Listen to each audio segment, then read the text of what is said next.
চৌধুরীর মরদেহ আগামীকাল সকাল 10টায় কেন্দ্রীয় শহীদ মিনারে আনা হবে। বলতে চাই, আমরা ব্যবস্থা বদলের যে লড়াই আছি, গণতন্ত্রের যে লড়াই আছি, অসাম্প্রদায়িক বাংলাদেশের যে লড়াই আছি, যারা মুক্তিযুদ্ধকে নানাভাবে প্রশ্নবিদ্ধ করেছে এবং মুক্তিযুদ্ধের নেতৃত্বদান এই রাজনৈতিক দল মুক্তিযুদ্ধের 12টা বাজিয়েছিল।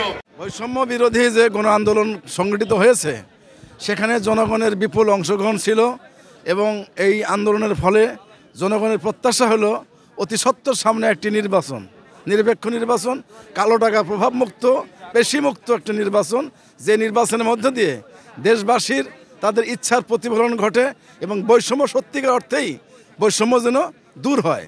এটা আমাদের আজকে জনসভার সভাপতির মাধ্যমে আমরা এই বার্তায় নিয়ে যাচ্ছি।